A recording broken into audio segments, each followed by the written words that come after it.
Kroz korizmene nedjelje u našoj župi imamo redovne svete mise prema rasporedu na našim filijalama.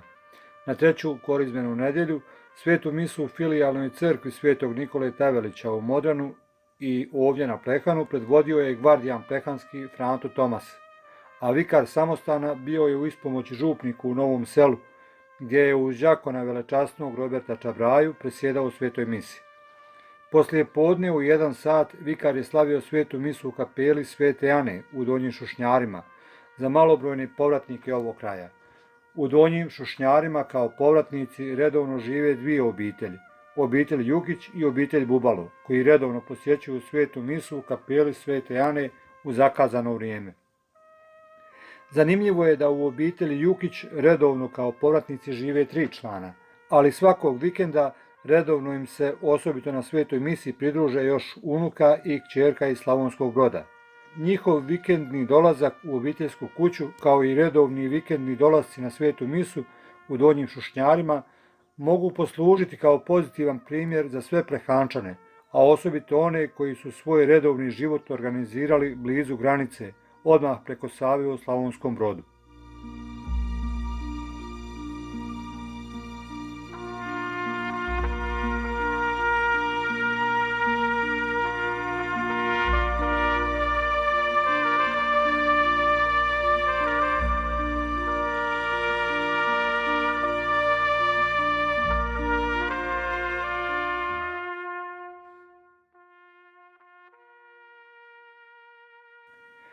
U srijedu 7. ožujka na groblju svetog Ivana Krstitelja bio je sprovod pokojnog Mate Ćorluke iz Modrana.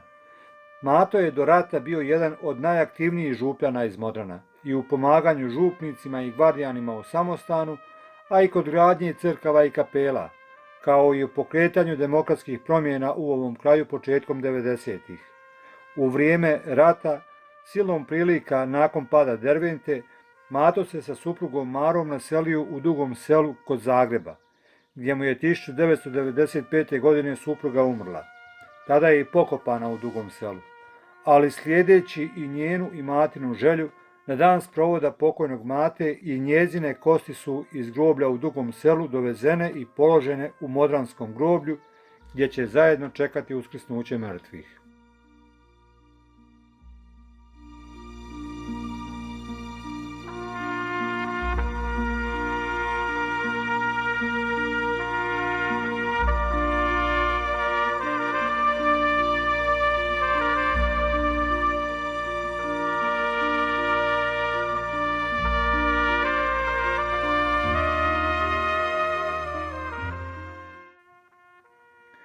U Sarajevu 8. ožujka održana je godišnja skupština Kruha Svetog Ante, na kojoj su prisustvovali i gvardijan i vikar Plehanskog samostana.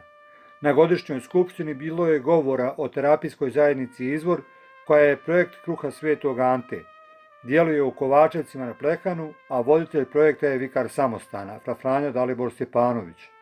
Dobro je prisjetiti se da su štićenici terapijske zajednice tiho djelovali i na području naše župe. Prvi su priskočili u pomoć kada je u Kovačevcima požar ugrozio kuću Ankice Kuhner. Ove zime su se brinuli za prohodnost Crvenog brda u periodima kad bi led okovao taj dio puta, a pomagali su i ostalim susjedima i u samostanu.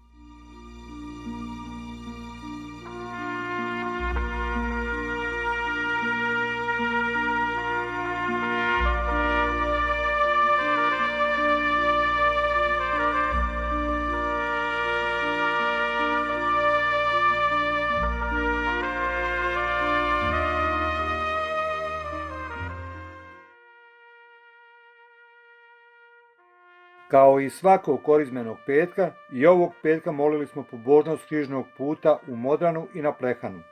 Ova korizmena pobožnost nas neprestano podsjeća da je Krist dragovoljno prihvatio nasje križ za otkupljenje grijehe svih ljudi, pa tako i nas samih.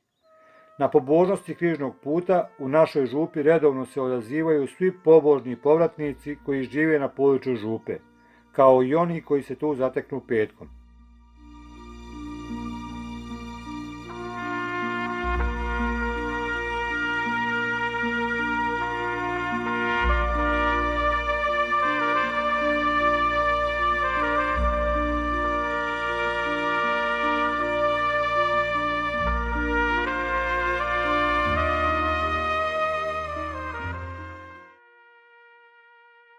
Ispred privremenih prostorija Franjevačkog samostana na Plehanu u subotu 10. ožujka ispratili smo pokojnu Jelu Filipović iz Bunara, majku fra Mirka Filipovića, koji obnaša službu župnika u župi Svetog Franje Asiškog u Žeravcu.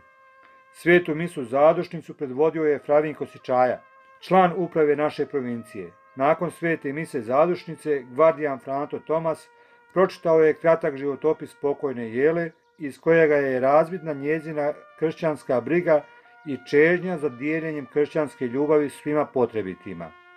Tijelo pokojne Jele Filipović sahranjeno je na groblju Svetog Marka Evanđeliste u Kovačevcima, u obiteljskoj grobnici gdje će čekati uskrsnuće mrtvih.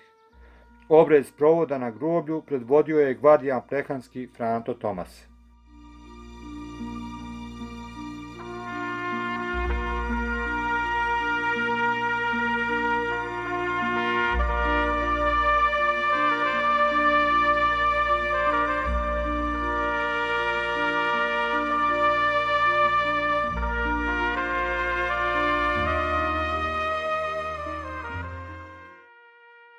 Na četvrtu korizmenu nedjelju bilo je očito da je zima popustila i da se budi proleće.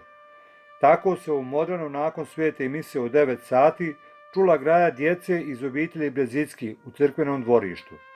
Da je studen popustila bilo je zamijetno i na Plehanu, gdje se na misnom slavlju okupilo oko 50 vjernika. Misnom slavlju svoj obol dale su i Slavica i Mirjana Filipović sudjelovanjem u službi čitanja.